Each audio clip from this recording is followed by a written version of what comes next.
So let's just start off with the most basic equation that we can come up with, y equals x squared.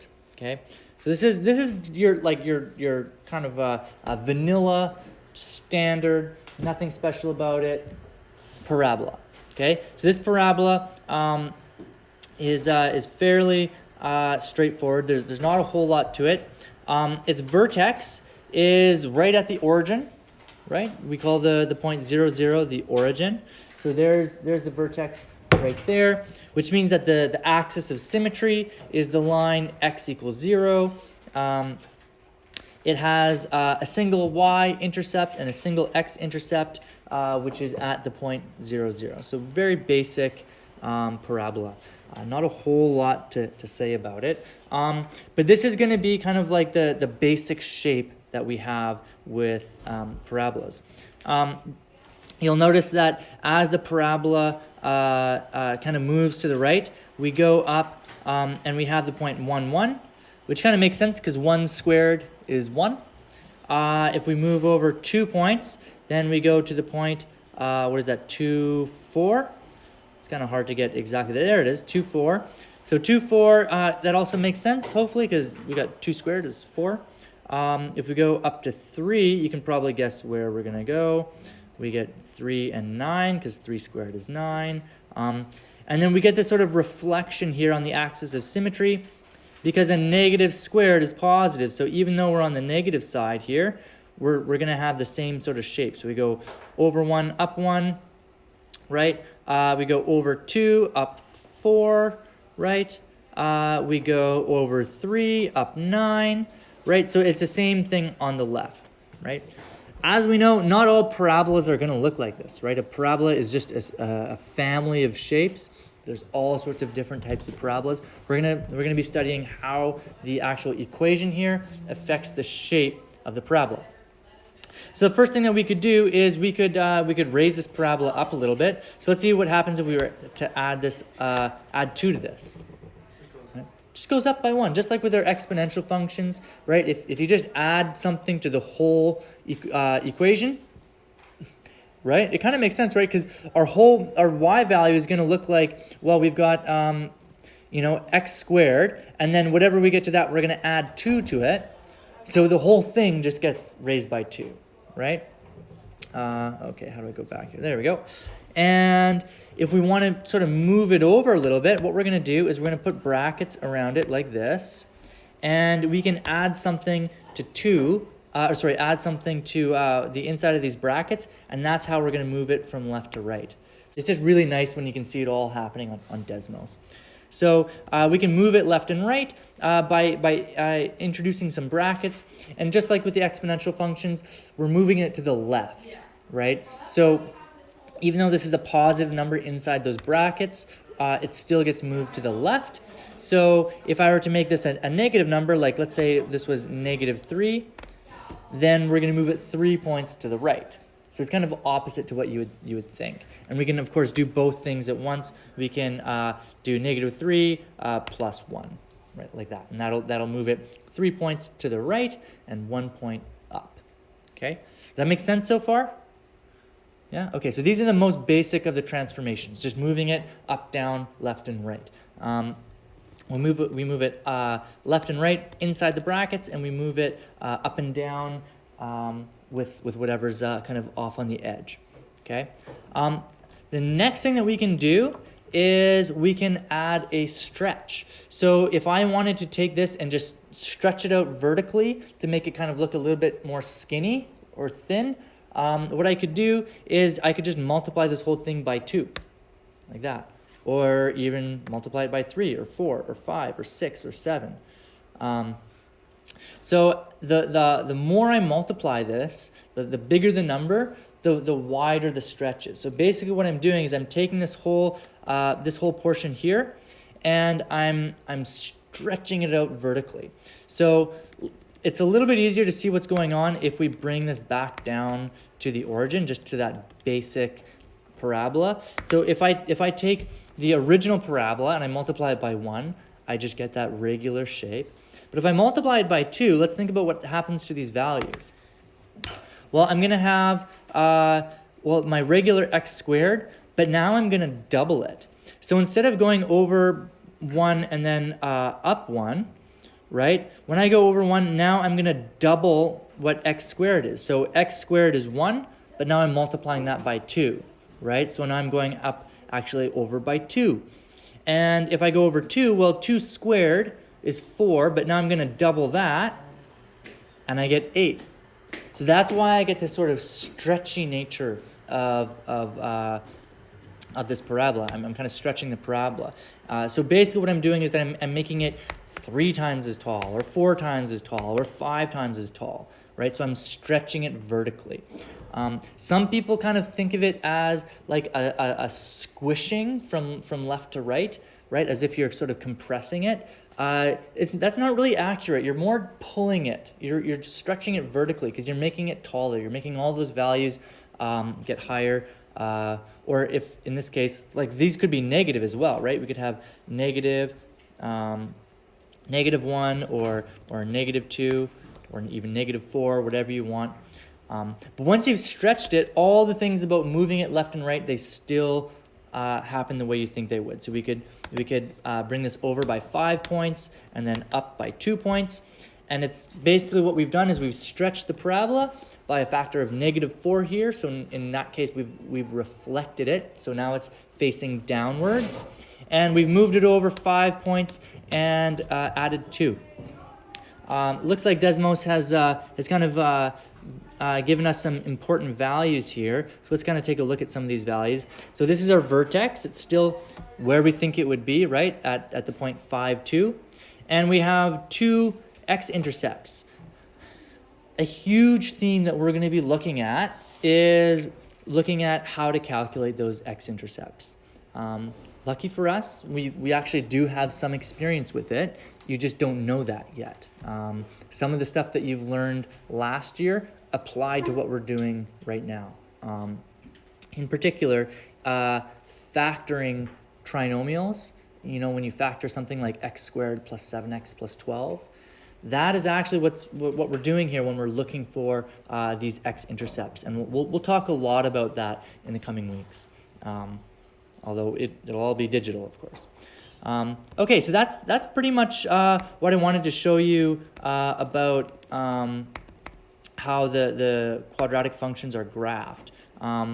We can move them over from left and right from inside those brackets. So let's write some of this stuff down so you've got a record of it.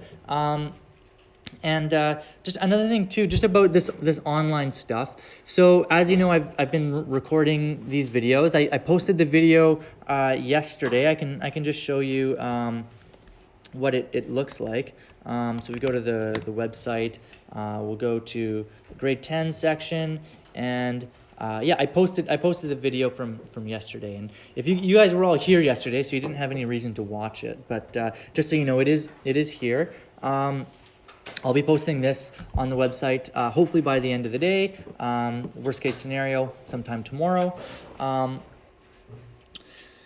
Yeah, so I guess what I'm asking is, would it be helpful if I posted notes as well? Because with this program that I have, it's called Good Notes. I can like export all of this to a PDF. Would that be useful? Yeah, that would Yeah? be useful. Okay. So I'll be doing 2 things then. I'll be taking the notes on here. When I'm done, I'll post the video and I'll also post the notes. So hopefully that'll help out as well. Any questions before we get started with the notes? No? Okay. Okay. Oh yeah, look at this. This is from yesterday. Oh, this beautiful stuff on quadratics. So yeah, we had the vertex, we had the x-intercepts, we had the line of symmetry. Okay, so let's talk a little bit about how to calculate some of these. Okay. So let's talk about graphing quadratic functions. Graphing quadratic functions.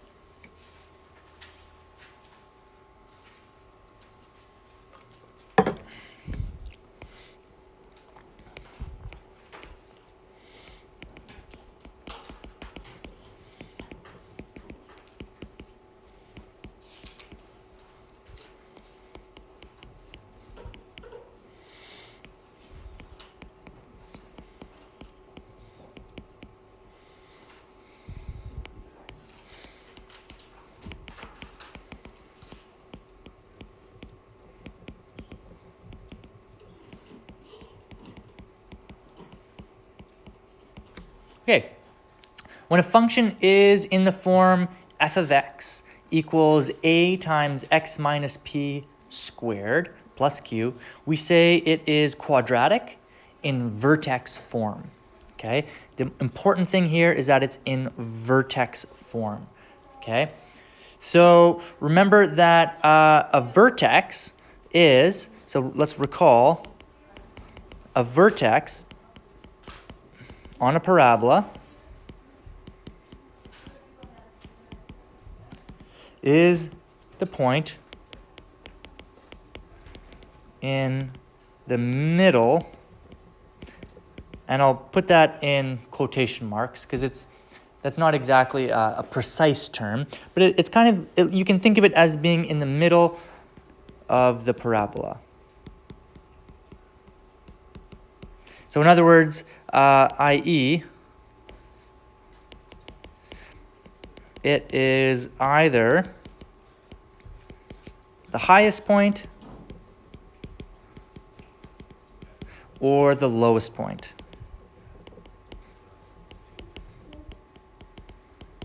Okay? So it's called vertex form because this equation pretty much tells us exactly where the vertex is. Okay?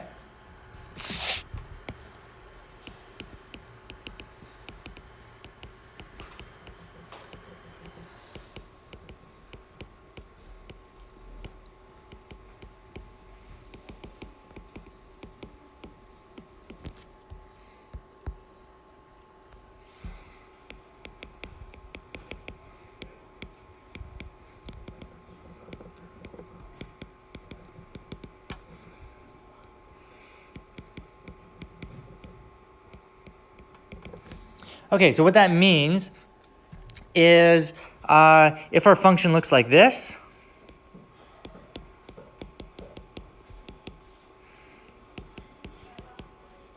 oops.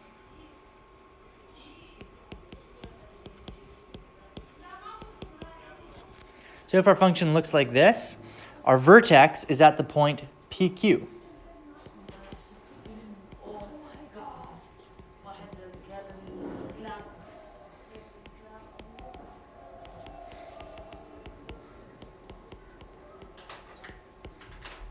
Our vertex is on the point PQ.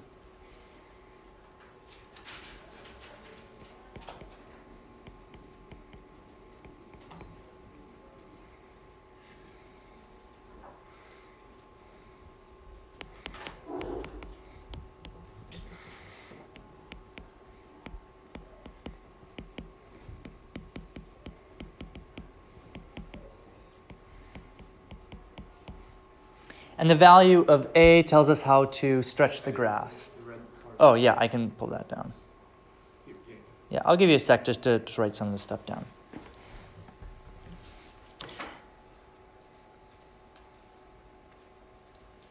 So vertex form is really useful when you're wanting to graph the function.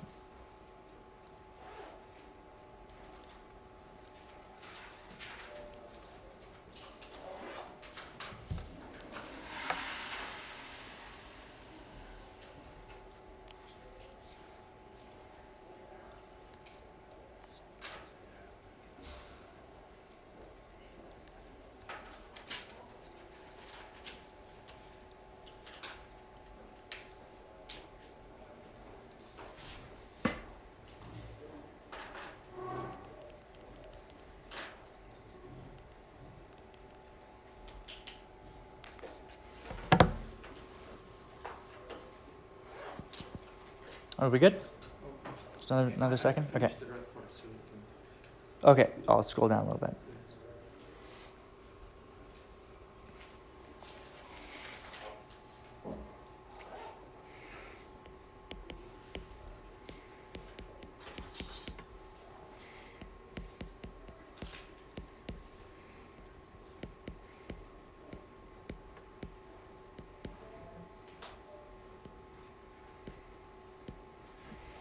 Okay, so let's graph the function f of x equals x minus 2 squared plus 3.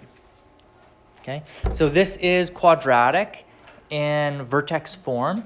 It's quadratic because we have that exponent of 2 on those sets of brackets, and it's in vertex form because we have a set of brackets, and inside we've got x minus something, and then outside the brackets we've got minus 3. So it's in vertex form. So that means that our vertex is at the point 2, 3.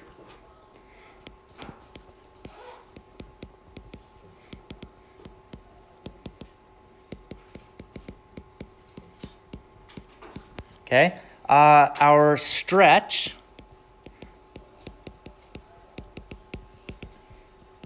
is a equals 1. Okay, so the reason it's 1 is because, well, we're not multiplying our brackets by anything, but that really means we're multiplying it by 1, right? So we're not going to stretch our parabola at all. Okay, so we just have a standard parabola. It's just moved over a little bit to the point 2, 3. So I'm just gonna need to start a new page, and I'm gonna make a nice little XY axis. There we go. Okay. Okay, so our vertex is on the point 2, 3. So I'm gonna go over 2 points and then up 3 points. So there's my vertex, and I just use the standard shape of the parabola. So I'm going to go over 1, and then 1 squared is 1, so I'll go up 1. So I'm going to do this. So I've got over 1, up 1, so I've got 1 squared is 1. I'm going to go over 2 and up 4, right? Because 2 squared is 4, so 1, 2, 3, 4. Okay, so that's my next point right there. So 1, 2, 3, 4 right there. And while I'm doing that, I may as well do the sort of the mirror image version of that. So don't forget about your symmetry there. We're going to be going in both directions. And I'll do one more point, so I'll go over 3, 1, 2, 3, 1, 2, 3, 4, 5, 6, 7, 8, 9, and then I'll do the same thing over here on that side. Okay, now let's go back to Desmos and just take a look at this parabola, like really up close, and see what sort of shape that we have here. So if we looked at the very bottom of this parabola, like right at the vertex, and like we zoom in, like it's pretty much flat, right? So at that vertex, the parabola is flat. So the slope of the parabola at that point is completely flat. So that's something to keep in mind when we're graphing this. So if we were to zoom in really close here, whenever I see students graphing parabolas, I often see something that looks like this, right? It doesn't look like that at the point. It doesn't meet. It's not sharp at that point. We get this kind of nice, smooth sort of curve that goes from here to here like that. Another thing to keep in mind is, I'm just going to write on top of here, I'm going to write the equation y equals x. Okay? Take a look at what happens between the point 0, 0 and 0, 1, or sorry, 1, 1. The graph of y equals x is actually above the graph of y equals x squared. Okay? The reason for that is that if I take a number that's between 0 and 1, like say 0.5, and I square it, I get a smaller number, right? A half times a half is a quarter, right? So over here I should have the point 0.25, right? 0.5 is 0.25, right? So any number bigger than 1, when I square it, I get a huge number, right? Like 100 squared is what, 10,000, right? But any number between 0 and 1 is actually bigger. So in this area here, between 0, 0 and 1, 1, the graph of y equals x is bigger than the graph of y equals x squared. So when we're graphing this, just keep in mind that, again, I'm going to try to zoom in as much as I can. And let me use a thin marker. We get something that is below that perfectly diagonal line. So that's something to keep in mind. So like I said, what I see a lot of is students kind of using this sort of graph of y equals x squared, and they kind of go like in straight lines like this. But we have to remember that this is a nice and smooth graph. So so we don't actually have any sort of pointy bits. So let's just make sure that when we're graphing this, it's really nice and smooth. We get a flat surface right here. There's no point at the bottom.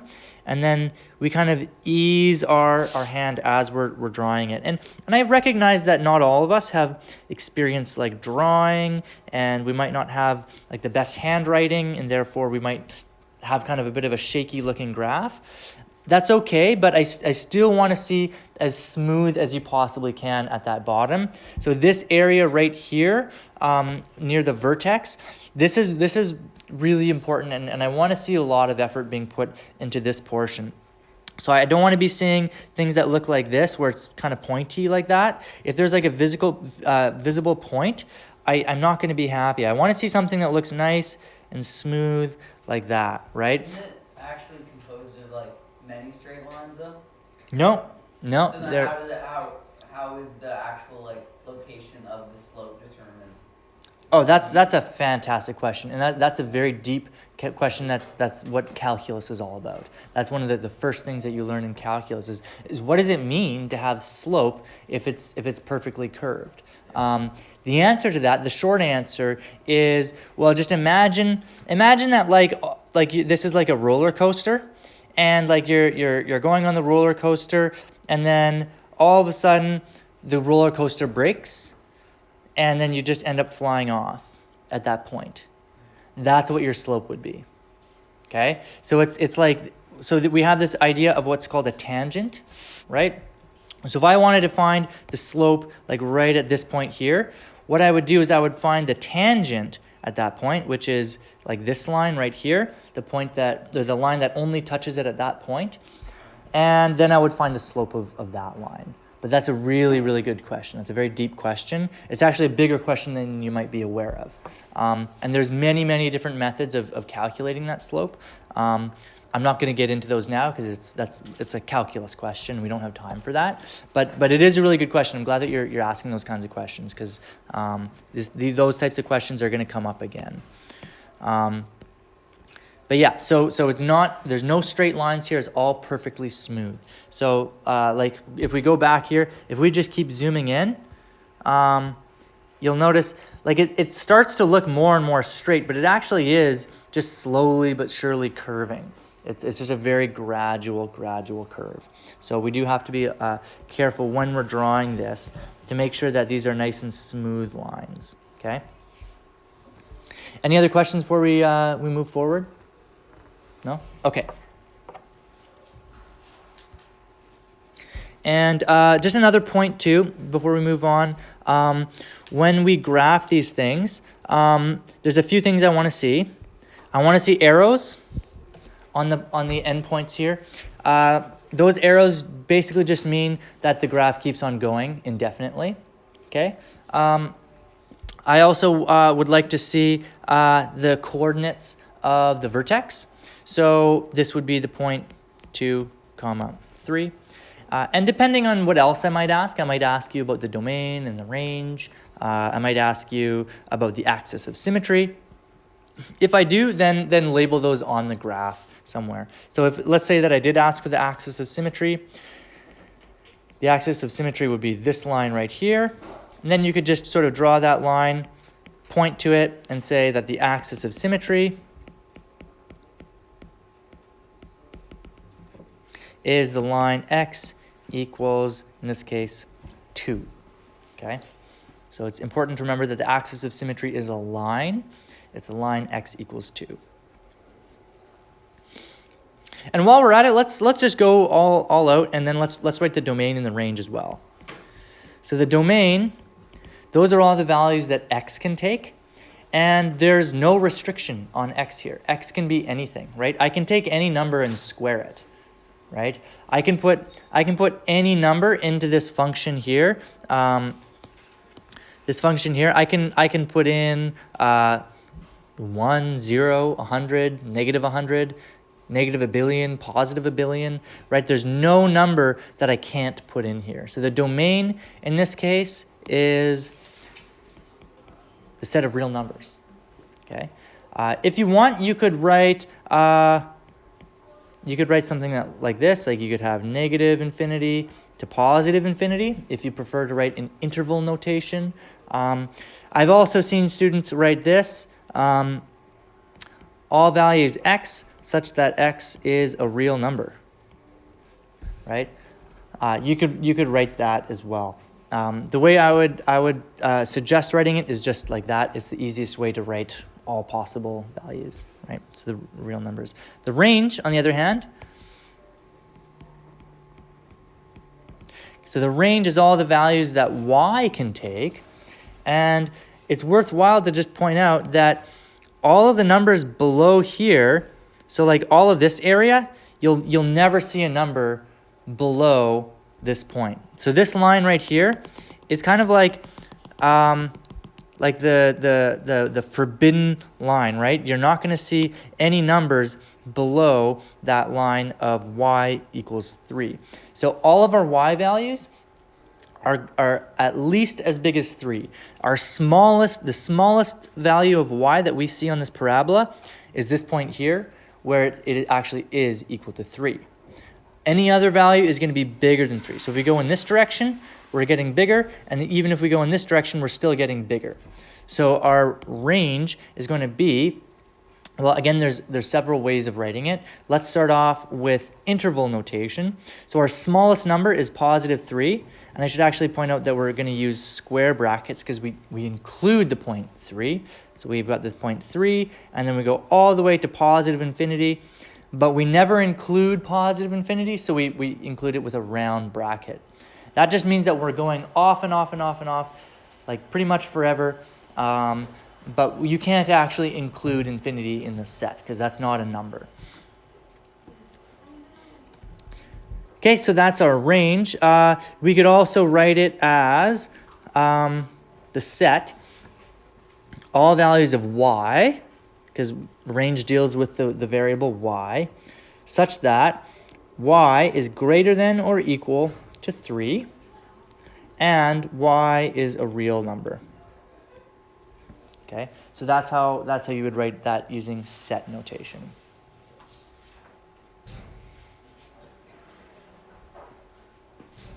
Any questions about that? No? Okay. So I think I'll do just a little more work, and then we'll do some examples, kind of like off the video. You guys can just kind of have a work period. But I do want to just show you a couple more things. So not all of our what am I trying to say? Not all of our quadratic functions are going to come nice and packaged up into vertex form. Okay, most of them are going to come in what we call standard form. So let's talk a little bit about what standard form looks like and how to play with that. So let's look at quadratic functions. Quadratic functions in standard form.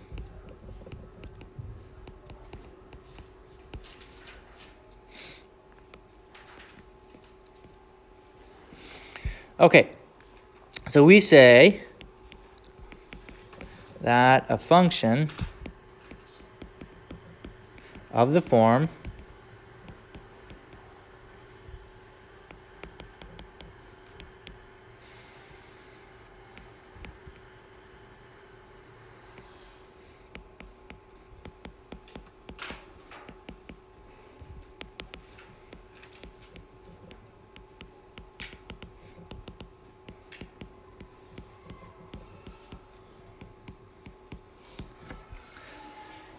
so we say that a function of the form f of x equals ax squared plus bx plus c is quadratic in standard form. Okay, so it's standard because this is how we'll typically get functions given to us. That's also probably how we would find a function in the real world. Like if we were out collecting data and we ended up getting some kind of function, it would probably come to us in standard form. Okay, it's also kind of nice because you know exactly what the coefficient is on x squared. You know the coefficient on x. We know the constant term. But this doesn't really tell us a whole lot about how to graph it, right? We don't know where the vertex is.